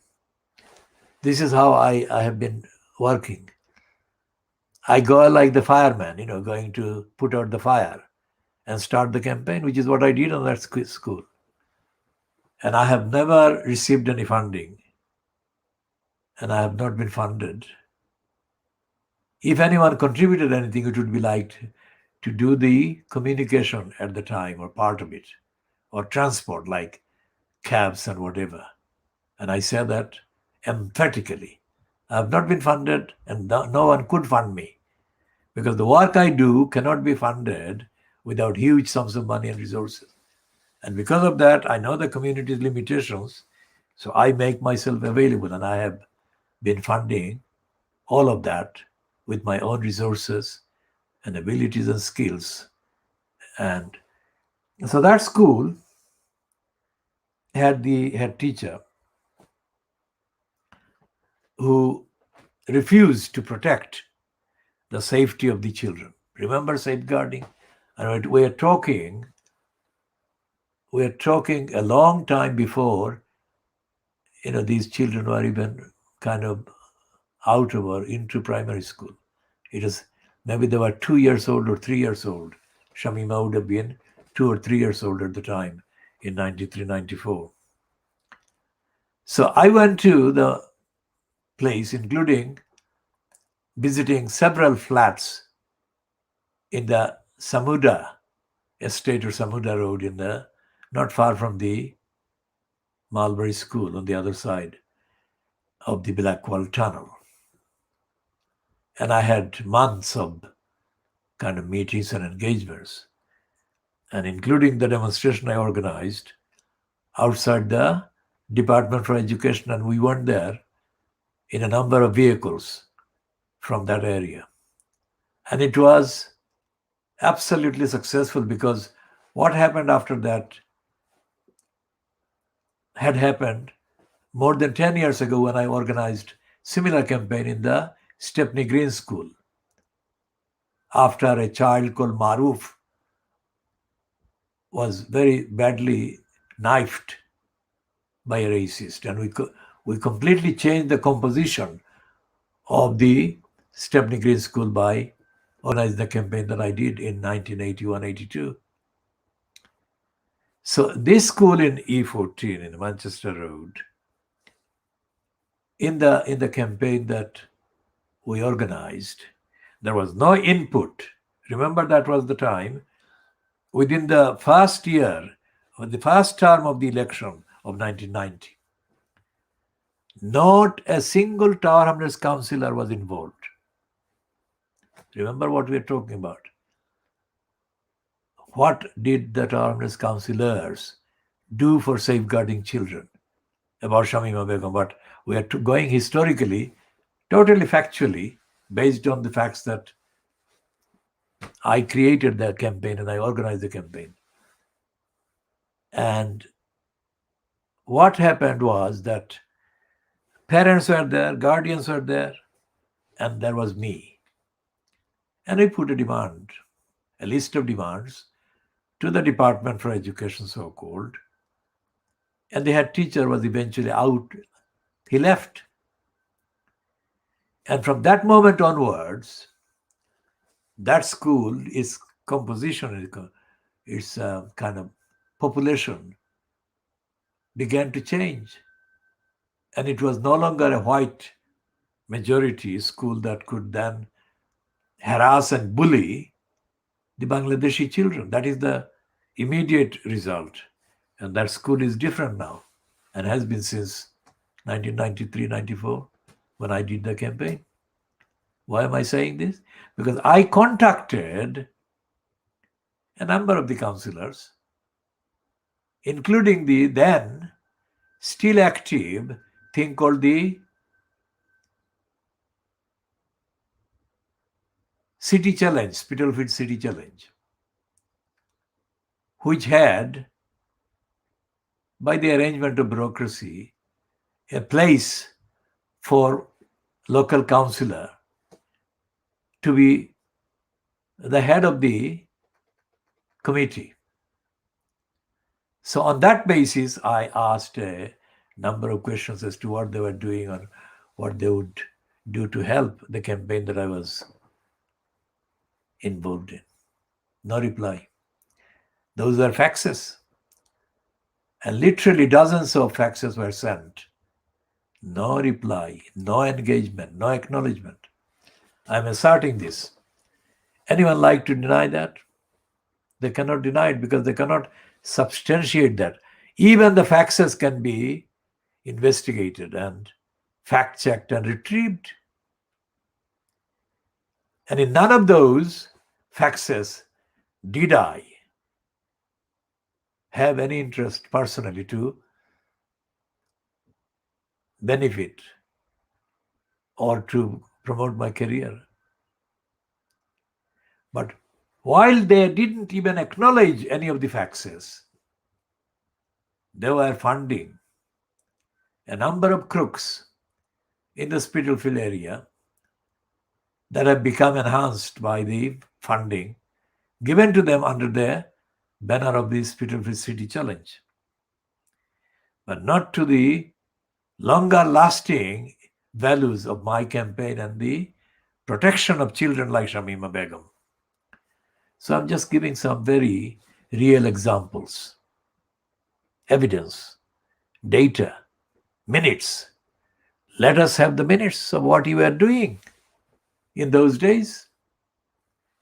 And anything else that these people have been doing, these people who were councillors at that time and have been doing since they ceased to be councillors, let us have written and demonstrable and verified and verifiable evidence of what they have been doing to safeguard the children, to protect the future of the children and the community, and to protect the reputation of the Bangladeshi community in the UK. Because although We are Bangladeshi origin. We are not part of the Bangladeshi political kind of operations whatsoever. At least none of the activities of the campaigns that I do and have done and will do will have anything to do with any party politics or anything to do with an agenda in Bangladesh. That is bad, that is diversionary, and that is corrupt, and that is dishonest, and that is absolutely hostile to the future safety and security and settlement of the people that are, for historical reason, called UK Bangladeshis, but we are not part of anything to do with Bangladesh politically or group wise or whatever. We shouldn't be. That is my view, and that is the view objectively arrived at. And for example, if those people at the Spitalfields City Challenge at the time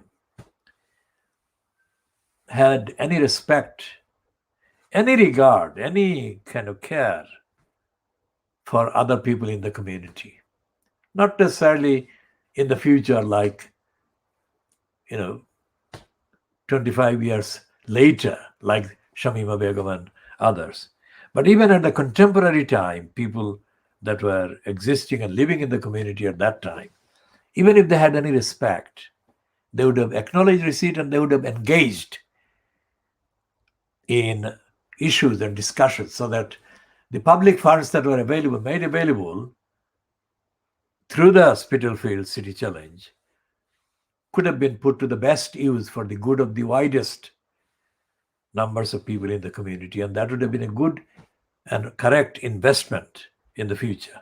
But it wasn't.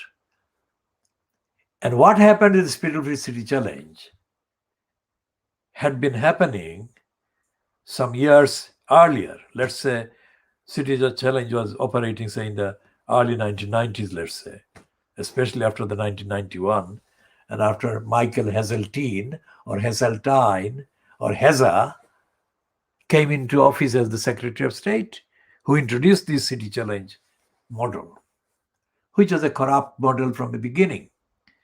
And I shall go into that again in this part again.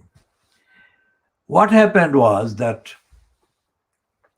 the 1991 uprisings that prompted Heseltine to introduce this City Challenge model in some cities in the northeast of England, northwest of England, in the Midlands, and in London, of course, was that this was based on the racist, shabby kind of sociological opinion that as the youths in upheaval were mainly of Caribbean origin or of African origin through the Caribbean, and of Asian origin, mainly in the Midlands and in the northern boroughs, that they would be kind of open to being bought off, and a lot of funding channeled through the City Challenge route given to groups that were servile to the government and completely dishonestly kind of formed in response to the possibility of money being available, that the uprisings would end. Now, this was one of the racist, stupid kind of ideas. And the City Challenge model was a vehicle for corruption and bribery and buying off some of the most corrupt individuals in the communities, all the communities affected. And this is what happened. The City Challenge money, the records can be found as to how much money was actually spent, public money, central government money was spent in the whole project, under whole program. This was a bribery money. This was against the idea of objective education. This was against the idea of democracy. This was against the idea of accountability. And what it did was it gave undue access to crooks in the local communities to occupy decision-making positions in those city challenge bodies. And because they had the kind of license, if you like, given by the government, linked to the fact that they were members of the boards or whatever, they could, any group of crazy, irresponsible, jealous, zidua, as we say in Siloti, person being given that access would be able to escape all accountability democratically to the local community and show two fingers to those that they knew would not have the immediate legal kind of power to stop them, the crooks, that is. That is exactly what happened. And this was going to happen anytime, every time that ethnicity was used. That ethnicity was used to dish out money, public money. Because the ethnicity may be used superficially, like externally, like saying this or that is a Bangladeshi origin or Indian origin community or area. But within that community, there exists no platform that is objectively, fairly accessible to all the members of the community. And the same thing happened in Tower Hamlets, in the Bangladeshi community, especially in Brick Lane, in the kind of Spitalfields areas, Spitalfield, Bethnal Green, whatever. And there was no platform independently existing and operating because there was no resource, there was no funding. And so therefore no one from another functioning body could assert the democratic say on behalf of the community to the Spitalfields City Challenge and demand accountability for the allocation of funding that the City Challenge was making. So once the money went, the money went. And you cannot recover the money because there is no actual avenue available through the court system that allows access for justice and adjudication for these kind of decisions, because it would be an issue of practicality. How much public resource can be given to adjudicate on decisions that are now passed and worthless to review because they cannot be gone through again? It would be duplication for nothing. Like happened in the Tower Hamlets Council. And coming to the findings of the audit that Eric Pickles ordered into the behavior of Tower Hamlets Council while Luther Roman was imposed as elected mayor. And one of the projects or one of the kind of sales that has featured as representative of the corruption of Luther Roman regime was about the old town hall.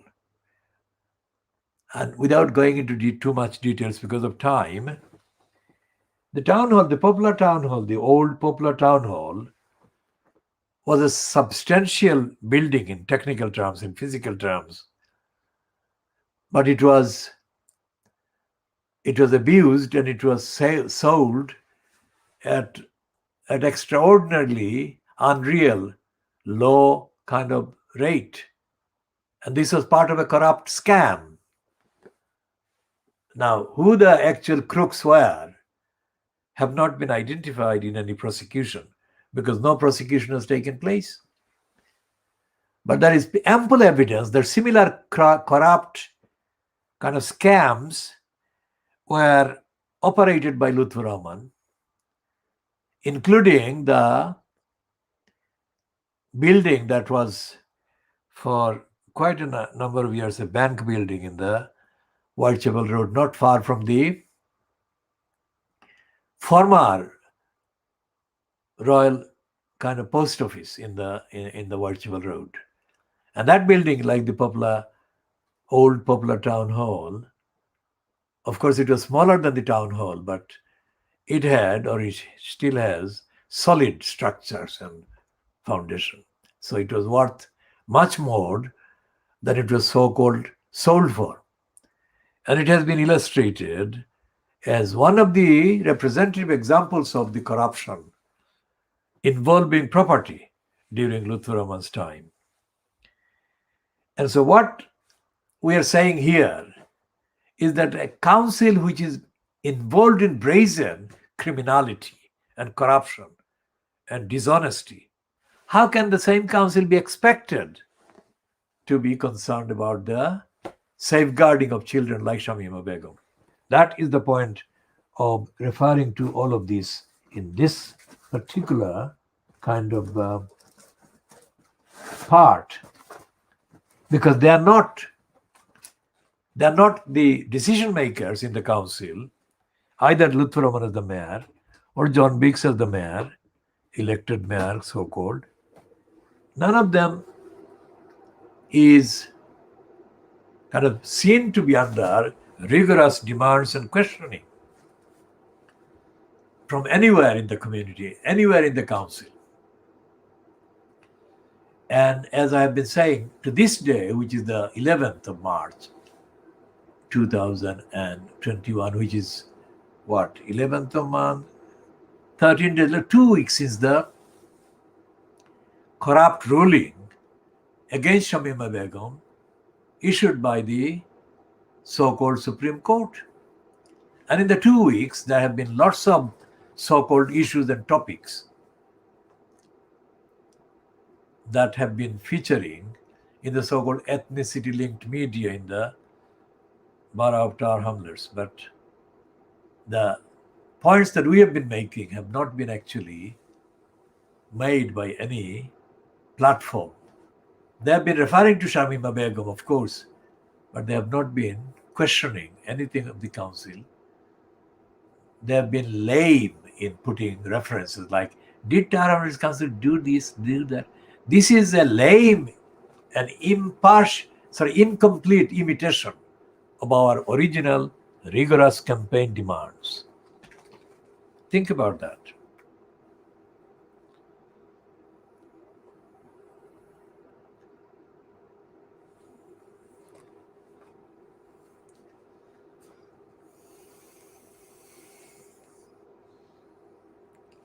When the 2010, the May 2010 so-called general election took place in the UK, and Roshanara Ali got in, the first thing that the ethnicity-linked so-called outlets did was to hold a reception for her somewhere in the next borough, not in Tower Hamlets, but in Newham. And the reception was allegedly organized by a thing called London Bangla Press Club. That is a stupid and corrupt name. It's not a union, it's a club, remember? And when they say London Bangla, they don't mean Bangla. They don't Sylheti speakers posing as Bangla speakers and doing all kinds of ingratiations for all kinds of criminal and malified sources, including agencies in Bangladesh or from Bangladesh. And Roshanara Ali was feted as some kind of big achievement. I mean, she became an MP. It's not an achievement.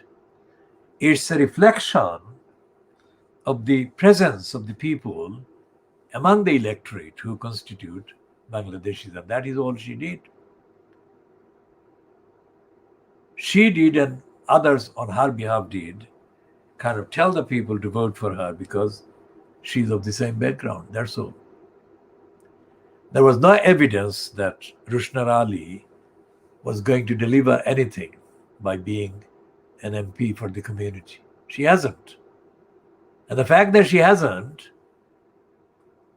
doesn't need to be looked for in a deep, mysterious kind of hay or sack of haze or collection of haze. She has not done anything about the dozens of issues involved in the whole series of activities that Shamima Begum and her friends have been through. And Rushna Ali hasn't done anything about this duties of the schools, duties of the council, duties of the government towards the community, towards the people affected by this. Not against poverty, not against homelessness, not against corruption and criminality. In fact, Rushna Ali, as one of the two MPs from the Borough of Tower Hamlets, or one of the two MPs from one of the two constituencies in Tower Hamlets, has been part and parcel of collusion with crooks of the Tower Hamlets community housing. And her criminal collusion with those crooks has been made known to the Labour Party in Tower Hamlets, which has said that whatever she did or didn't do was not the responsibility of the Tower Hamlets Labour Party, but Parliament or whatever. Parliament cannot do anything except to waste time. Rushna Ali has shown the narrative, the agenda, the purpose, and her affiliation. And those are contrary to the majority of the needs that exist in the community among the people in the electorate. Her collusion, complicity with the Tower Hamlets community housing took place, let's say, in September 2011. And this has been the subject of literally dozens of communications which have recorded what she did and her role. So it can be all the dates and all the incidents, the main incidents of Rushna Ali's collusion and complicity with the crooks and the liars and the racists, especially the racist Mike Tyrrell in the Tower Hamlets community housing, can be published if she denies any of it. And I invite Rushna Ali to go on the record, adequately on the record, to deny any of the allegations that exist and are standing against her. So if Rushna Ali was already engaged in collusion and complicity with the Tower Hamlets community housing, that by extension, it follows that she would have been doing similar things about other issues. And she has. She has not, for example, said any of the things that are known to be wrong as Tower Hamlets Council's decisions and conduct. She has not raised any concern about that at all. The only time Rushna Ali has come along and gone on the record with reference to anything to do with Tower Hamlets Council has been two occasions that I can remember sitting here. If she can give other lists of her full range of activities, we shall then choose and show that she has been doing the other things wrongly as well. So the two occasions when Rushna Ali has come forward and mentioned Tower Hamlets Council have been one about Lutfur Rahman or Lutfur Rahman's kind of regime condemning John Biggs for racist kind of statement that Biggs made in September 2013, I think 22nd of September 2013, about the Lutfur Rahman regime. This is an untruthful assertion that Krishna Ali made, John Biggs made, and Lutheraman supported John Biggs on that. Because what Biggs said was that Lutheraman was thinking of the Bangladeshis on the western side of the Bara and making decisions that were beneficial to the Bangladeshis. And he was not treating the rest of the population equally. Now, Lutheraman wasn't doing that at all. What Lutheraman was doing was he was targeting persons for votes. And he was kind of applying the advantage that people would get. And those people would get the advantage based on their willingness, as he perceived, to vote for him. Remember, that was the year before the 2014 mayor election. So if the voters in the, let's say, western part of the Bara were predominantly likely to vote for Lutheraman, then his kind of preference for them was not motivated by their ethnicity, but it was motivated by their willingness to vote for him. Now, I know that it's a difficult distinction to make, but that is the truth. The reason is that Lutheraman caused serious, severe harm and damages to the Bangladeshi community overall. That's why I'm saying that he was never doing anything for the Bangladeshis. He was doing most of the things that were harming Bangladeshis, but he was doing some things that were coincidentally benefiting voters that would vote for him and who happened to be Bangladeshis. It's not the other way around. So that line that John Biggs promoted was backed by Rushnar Ali. And another time when John Biggs as a racist was identified, Rushnar Ali again took the side of John Biggs. And she mocked anyone using concern for racism, concern against racism, as a valid reason for attacking a racist. That is the paraphrase, that is not the exact words. So what I'm saying is that Rushnar Ali, she is in post as an MP. But that's by default.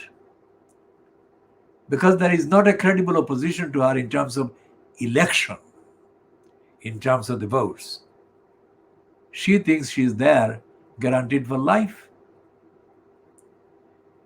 And that is the truth. And while she was doing the siding with John Biggs, the other MP at that time, 2013, was, of course, Jean Fitzpatrick. Now, Fitzpatrick supports John Biggs anytime and every time that when the issue of race comes up. Fitzpatrick, Michael Crook, John Biggs, these are among the three racists in Tower Hamlets politics, so-called, who have taken a hostile stand every time on issues of race and racial justice or justice against racism. So given that, it is absolutely impossible to imagine that Tower Hamlets Council would have come under any kind of pressure from Rushnar Ali or Jean Fitzpatrick to protect and safeguard the children like Shamima Begum. Think about the various evidence that I put together and presented here. We shall be continuing But think about the evidence. Think about the invitation to anyone who thinks that the summary and the actual incidents that I have mentioned are inaccurate in any way or kind of biased in any way to suit our agenda. We haven't got any agenda except to tell the truth objectively.